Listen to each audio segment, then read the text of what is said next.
Hello and welcome into the Sporting Pod. Coming up today, and so it begins, training camp is underway. What the start of camp means for Sporting JAX and Sporting JAX fans.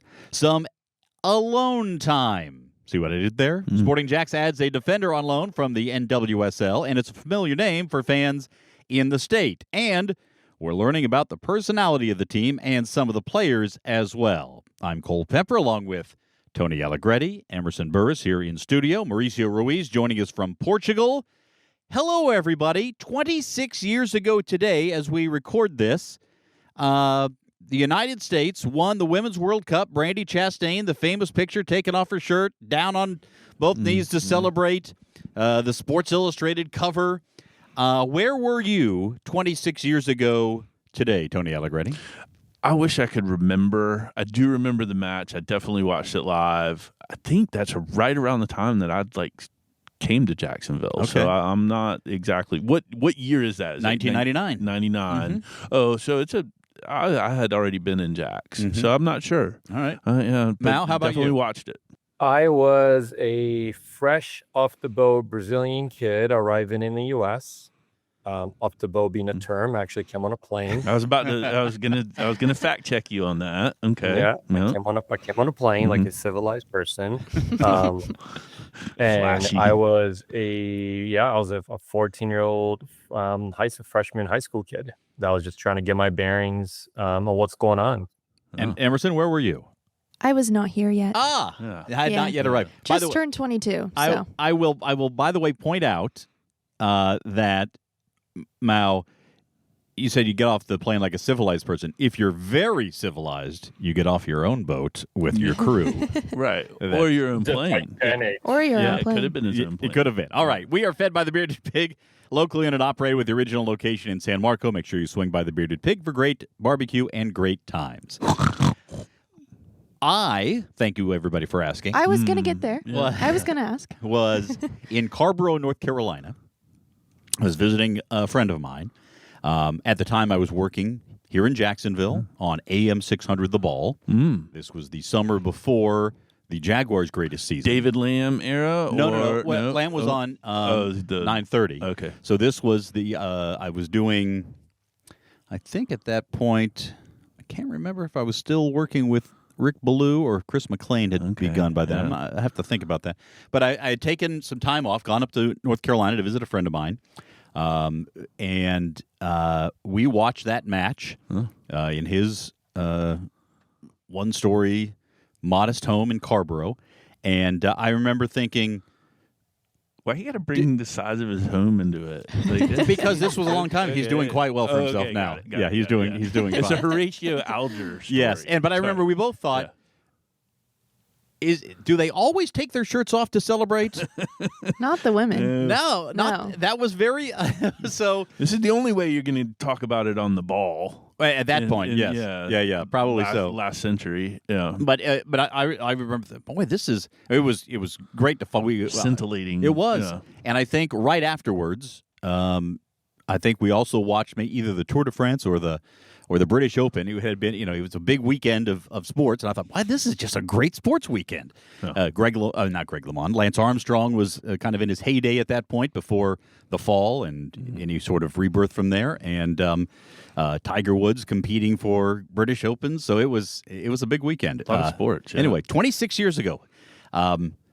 At least one of us feels a little bit old right now. That was Brianna Scurry in keeper? I believe so, yeah. Now with the Gamebridge Super League? Yeah, Mia Hamm and Michelle Akers and What a squad. Julie Foudy, and so many players who just have continued to make a big impact in the game as time has gone on. We'll talk more about that as we move forward. But, hey, everybody, training camp is underway for Sporting JAX. Two of you have not had the opportunity, based on schedule or geography, to be out there, but two of us have. So I'm going to start with Emerson. What were your takeaways from the first day of training out there on Tuesday? Well, we didn't get to see a whole lot. We saw the end of training camp when they were doing a similar test to the beep test. And the endurance of these women is just in insane. the heat, by the way. Yeah. Molly and I were watching Ashlyn Puerta. She did not seem phased whatsoever. She wasn't breathing heavy. So I think everyone's in pretty good shape from what we've seen so far. It was fun to talk to some of the players afterwards and talk to Coach. And I think she's pretty excited about what's to come. I had a chance, of course, with the radio show to talk with Stacey Balaam and Mark Warburton. Both were sun-kissed and energized when I talked to them on Tuesday afternoon, and it's a long day for them. You get up early, they're into it now. Yeah. But boy, they are both so happy to be doing. Alan Kirkup, I'm sure, the same way. Matt Cosgriff, the goalkeepers coach. Steve Fell, the head of performance, who basically went from 40 days with the U.S. men's national team to 16 hours at home to out on the field for training camp. Yeah. What a legend, club legend. Yeah, yeah. But everybody gets to do what they wanted to, what they're here to do. What did Stacey say? She got her spark back. Yeah, being back on the field and coaching again. About it. Yeah. Tony, this is. I hope they brought their, her and Warburton brought their London, sunscreen. It might need more than just London sunscreen. Whatever. Yeah. Some sort of force field. There's no doubt. Tony, I do want to get your feeling on this, though, because you have been here since the beginning. Literally. You and Steve Livingstone, 4 or 5 years ago, whatever it was, having conversations about bringing pro soccer back to Jacksonville. You have been here since the nascent era of, JAX USL, now Sporting JAX. Yeah. That we have players on the field with the coach preparing for the season. What does it mean to you? It's incredible. It's I have to pinch myself a lot, and when I catch up with people that I haven't seen in a while and get to tell them that we're going to play Hibs and we're going to play Wrexham and we're about to start the season. It's like I hear myself. I'm kind of out of body, looking at myself, listening to that, going, "Wow, man, it's amazing." It has taken a long time and it's coming really fast. And I get in the office early. Mark's in very, very early and was talking to him this morning just about, we talked about the closed door match with Orlando City or Orlando Pride coming up, and just hearing him, talk about what that's going to be like and how that's helpful to us, and what he would have done different than that closed door match, and it's just oh my gosh, these are real football decisions happening in real time. Yeah. Mal, I think you were employee 4 with Sporting JAX, if I remember right. 3 or 4. 3, like I would say. Yeah. 3 or 4. But so again, from the very early stages, what are your thoughts now that we actually have soccer going on? Yeah, it's kind of surreal because, we've always had a vision for this podcast to be a little bit behind the curtains, right? So I remember the day that we sat around the table down and above and said, listen, let's nail down 2025, August, that season. The women are going to play, the men will follow. Now we need this, we need that. We're around stadium locations. We're still having those conversations. But say, hey, we got to get the ball rolling on the women. So the next call was to UNF.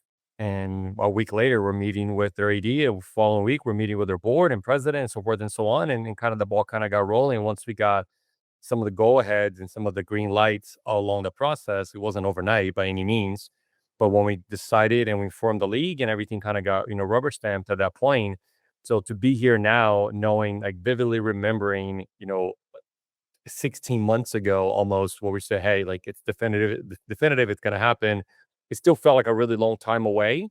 So to be here now and knowing that the ball is rolling, even though I'm not present there, it's pretty cool to see the vision come to fruition, and I think this is fruition number 1. There's a lot more milestones to still happen, but it's really nice to see the ball rolling and to see the players and to see the coaches and to be talking about preseason. So it's pretty special. I loved seeing sort of the reaction and the interplay. We'll talk about the personality of the team here in just a little bit, but I love to see those players after doing the beep test, and some of them who have recently been in England or Iceland or somewhere not nearly as warm. They were put in the work. I mean, they really did. And as we move on, we know that the heat in Florida in July and August and September and some of October and on can be a factor. It can be a weapon for this team as well, and conditioning is going to be a big part of that. We want to remind you that season tickets are now on sale for the Gainbridge Super League season. Season tickets start as low as $10 per game for students. Reserve, club, premium, and field side seating also available. Join the movement by securing your 2025 season tickets. Go to sportingjax.com/tickets or call 904-863-KICK. There is also the option for group tickets, groups of 10 or more for a game. Get the best single game prices available as Sporting JAX gets set to make history as the first professional women's team in Jacksonville. Herstory. All right, let's talk about the newest member of the team, Julia Lester, loaned for the remainder of 2025. The former Gator played for Becky Burley and Alan Kirkup in Gainesville. She played in the Women's Champions League with a team from Cyprus, played for Racing Louisville and Seattle Reign in the NWSL. She's on loan from Reign for the rest of 2025. And whoever wants to jump in first here on Julia Lester, but this is the kind of addition that you love to see, a player, Emerson, who is has some professional experience, fills a need along the back line, has a local connection, and already knows something about at least one of the coaching staff. Yeah, I'm super excited about Julia. She's been described as gritty, and she's an older player compared to some of the younger girls on the team. I think she's going to bring a lot of experience, obviously. I was stalking her social media. It seems like she was good friends with Parker when they were at UF together, so I'm excited. I think she's going to bring a lot to this team for the upcoming season. We need seasoned players, right? Yes. We need leadership like that, and so that's going to be really helpful. I think that especially, we're starting out with the champions of Scotland, and it's going to be really in the Orlando Pride match before that behind closed doors. Like, we're gonna have to keep our chin up if our newness starts to show. Because but having more of a veteran, more of a seasoned player is going to really, I think, be an advantage. Yeah, I think it's going to be interesting to see how the leadership develops now on this team. You figure Parker will probably be one of those veteran leaders. Sophie Jones seems like the type, having had a couple of seasons of NWSL action, that she could step into that role. Obviously, Jade Pennick, just coming off a championship in Australia, will be one, and there will certainly be others. But a player on loan doesn't always have the same opportunity for leadership. They can take it, but everybody will kind of know that it might be potentially a short-term situation. How do you see the leadership fleshing out on this team as the season unfolds? Yeah, Corey, and there's different types of leaders, right? There's that vocal club leader that is the presence that's out in the community, and then there's just your locker room leaders. There's your training, your training pitch leaders, people that you just follow because they behave in a certain way. So Julia, while her status is alone, she's still going to look after herself, and the younger players are still going to be able to look at her and get something out of her. So she's still going to have a huge influence on the team. And when you talk about some of the players that the more veteran players, they still have a lot to prove. So what I love about this roster is that this isn't the last stop for a lot of these more veteran players, if you can call a 26, 27-year-old three-year veteran, three-year professional veteran. But they're more veteran than some of the other players that we have on the team, that's for sure. And so these, like someone like Julia, she still has a lot to prove. And hopefully this isn't her last stop as far as her last contract, and she continues to excel in her game. So I think the younger players I think what they're going to take out of the veteran players, and I'm using air quotes here, is that even though they've arrived, even though they've played in some of these matches and leagues that you've talked about, Cole, the way that they look after themselves, the way that they go about their every single day, the way training goes, it's something that younger players aren't used to because they're used to being the best player on their team. And sometimes taking a break, you're still the better player, and there are really no consequences. At this level, at the professional level, you can take a break. And so someone like Julia Lester and some of the others will be able to showcase that, and the younger players will benefit from it. Yeah, just looking at the roster here, I should also point out Caroline Murray is another one who's a veteran who's been through the battles, so she'll be valuable. And when you talk about having so many players who are coming out of college, there will be a difference in some of those players as well. We had Maddie Kemp on the radio show on Tuesday, and she's 24 years old. She played 5 years in college, took the COVID year, took a grad year.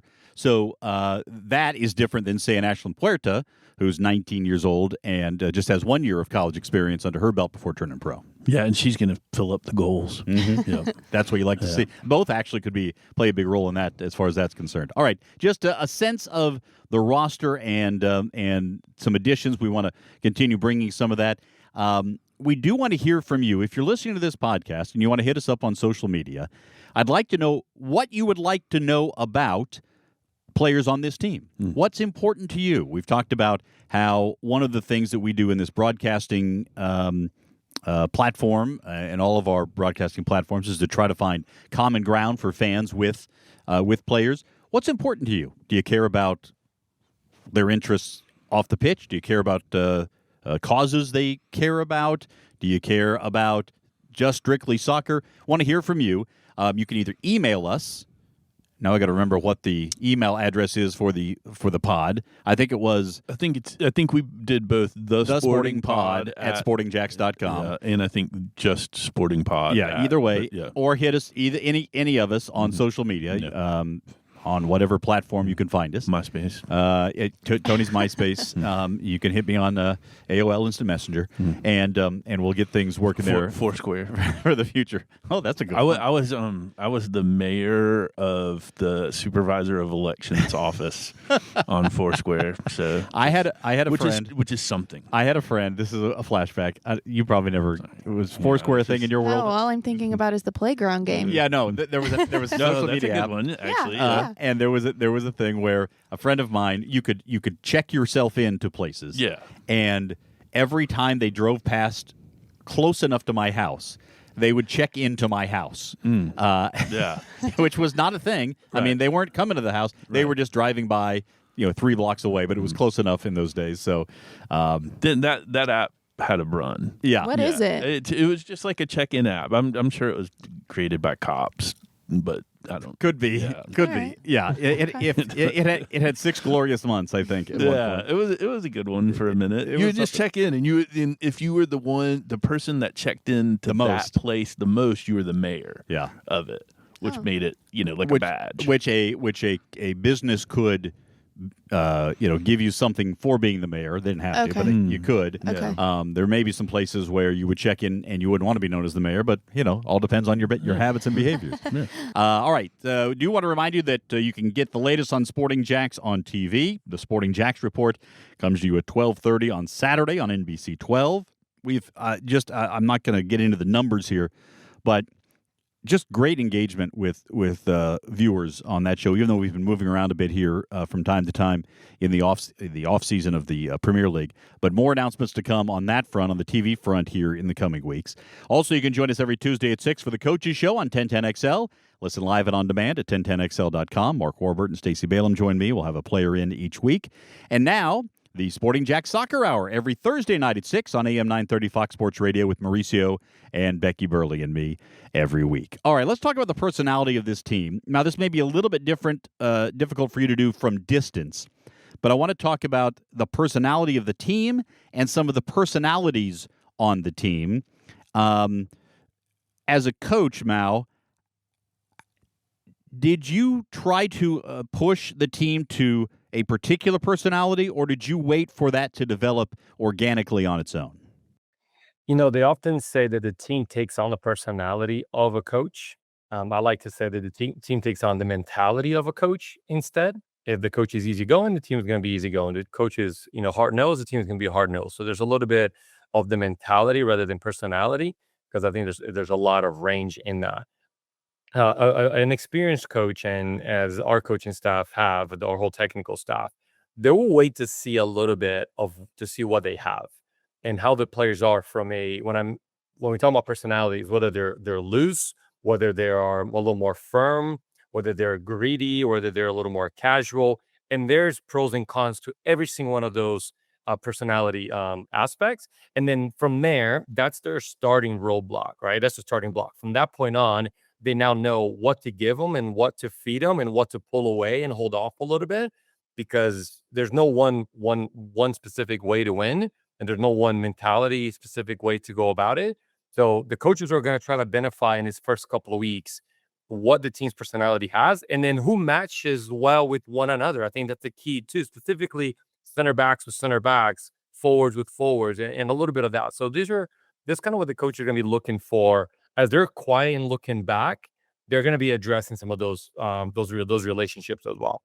Tony, seeing that develop on the field too is always interesting. Yeah, and it's I think it's a 25 women roster right now, roughly, and we're not the Dallas Cowboys too, so we can't really just bring in players. Meaning we can't go to the playoffs and flame out, or what? True. Yeah, we can't actually do that. But the idea for me is like we're gonna have to really kind of just let them cook and see who we are. I do believe that Stacy and Alan and Mark have a pretty set philosophy, so I think the infrastructure is there in that, but I love Mal's take on sort of mentality and mindset, because that's going to be so important for such a young team. All right, Emerson, you and I have had a chance to spend a little more time with some of the players, and I want to give some of the listeners a sense of the personalities who we have. I'll go through just a short list here. You can add anybody you'd like in. Jade Pennick, we spoke with after the first practice. Pro, steady.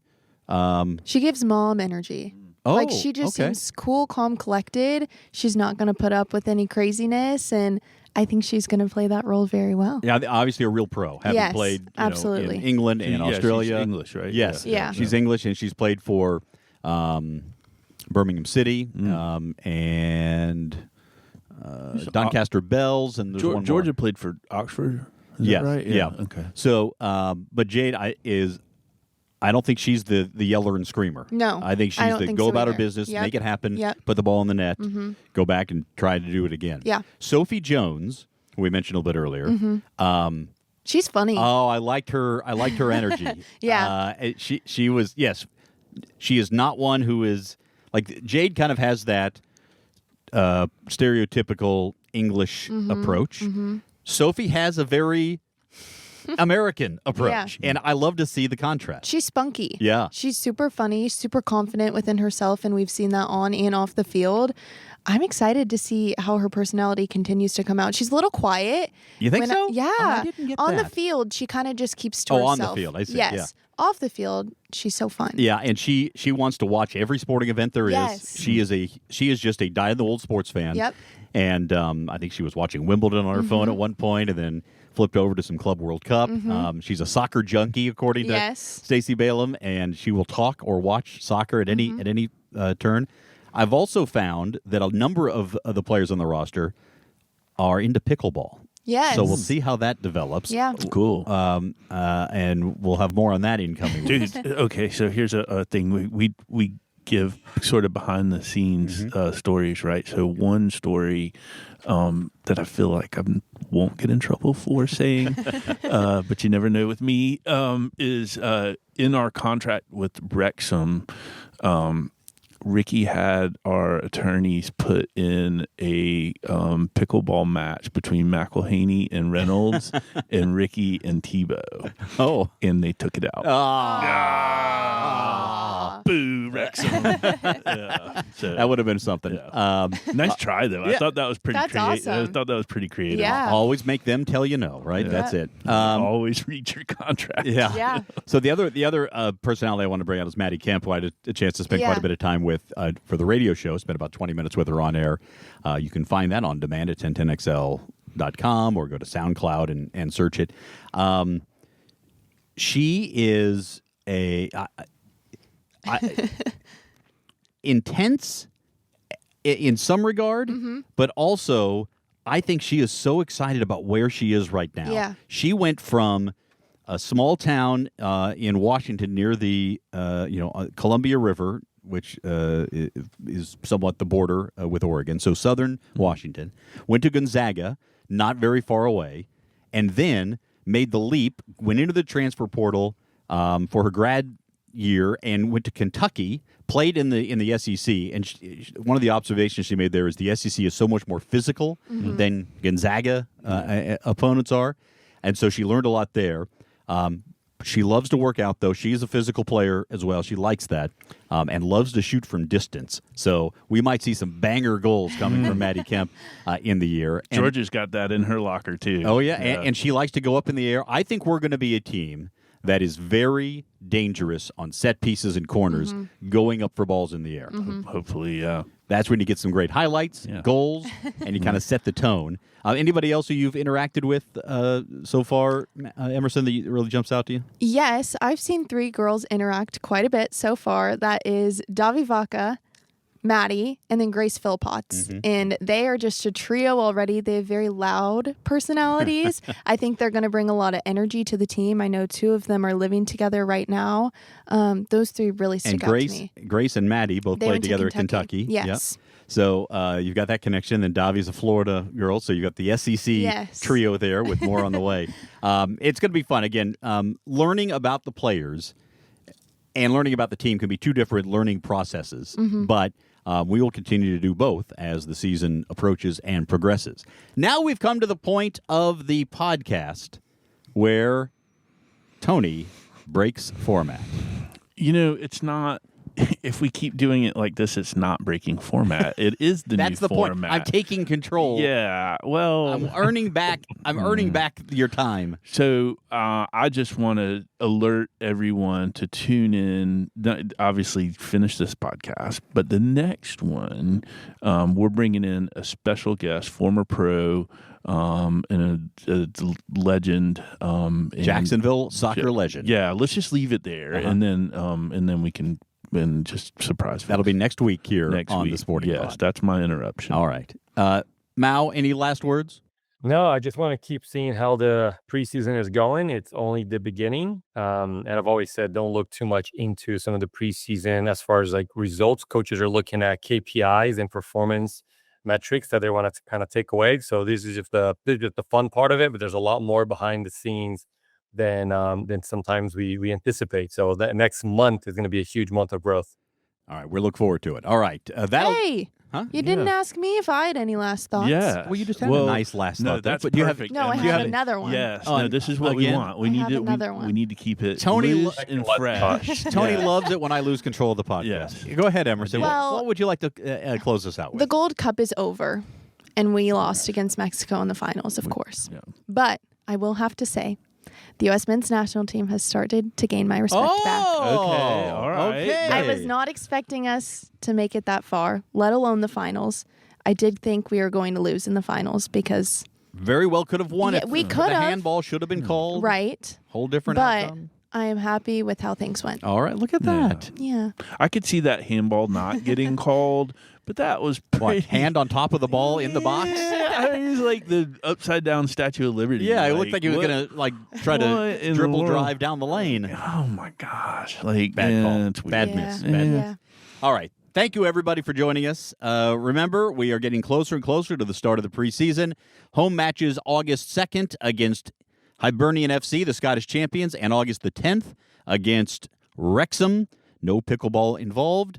And those tickets are on sale now. Go to sportingjax.com for more. For Mauricio Ruiz, Tony Allegretti, Emerson Burris, and the staff here at Gemstone Media for their great work as always. Chris, hat tip to you. I'm Cole Pepper. Thanks for listening to The Sporting Pod.